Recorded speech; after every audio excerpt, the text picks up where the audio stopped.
মৌলিক শব্দ কোনটি? ফুল। মৌলিক শব্দের জোড় কোনটি? হাত, কলম। নতুন শব্দ গঠন করে সমাস ও পদ প্রত্যয় পুরুষ সন্ধিও সমাস। সন্ধিও সমাস। সাধিত শব্দগুলো সাধারণত অর্থবাচক শব্দ। মৌলিক শব্দ কোনটি? এখানে 3। নিচের কোনটি মৌলিক শব্দ? মুখ। মৌলিক শব্দ বা ধাতুর সাথে উপসর্গ প্রত্যয় যুগে বা সমাসের মাধ্যমে যে শব্দ গঠিত তাকে কি বলে? এটা হচ্ছে সাধিত শব্দ। নিচের কোনটি মৌলিক শব্দ? ঢাকা। কোনটি মৌলিক শব্দ? গোলাপ। শব্দ গঠনের প্রধান উপায় কোনটি? শব্দ গঠনের প্রধান উপায় হলো 3টি। মৌলিক শব্দ কোনটি? কলম। বাংলা ভাষায় শব্দ সাধন হয় না নিম্নোক্ত কোন উপায়ে? লিঙ্গ পরিবর্তন দ্বারা। মৌলিক শব্দ কোনটি? নাক। কোনটি মৌলিক শব্দ? গাছ। নিচের কোনটি মৌলিক শব্দ? মাছ। মৌলিক শব্দ শনাক্ত করুন। লাল। গঠন অনুসারে শব্দ কত প্রকার? গঠন অনুসারে শব্দ হইল 3 প্রকার। নিচের কোনটি মৌলিক শব্দ নয়? গায়ক।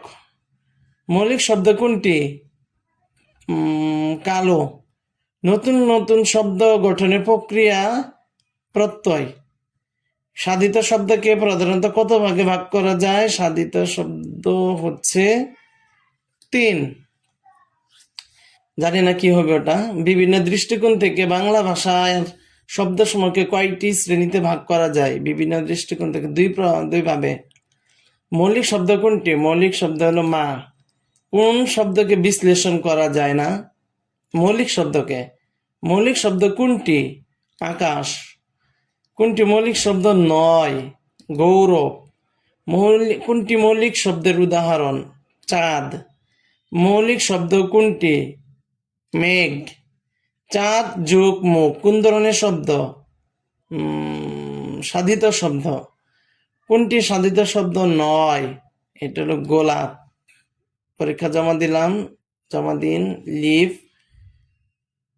বন্ধুরা, এই হচ্ছে আমার মুক্তি একটা 27টা কারেক্ট হয়েছে। আমি 5 নাম্বার র্যাঙ্কিং আছি, 5ম স্থান।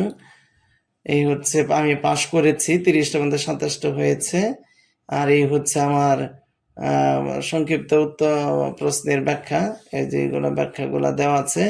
বন্ধুরা, এরকম ভিডিও আরো পেতে হলে চ্যানেলটি সাবস্ক্রাইব করে পাশে থাকুন। আশা করি আমি ধারাবাহিকভাবে যে ভিডিওগুলো করব তাতে আপনাদের উপকার হবে ইনশাআল্লাহ। ধন্যবাদ। Thank you. সাবস্ক্রাইব করে দিন চ্যানেলটি।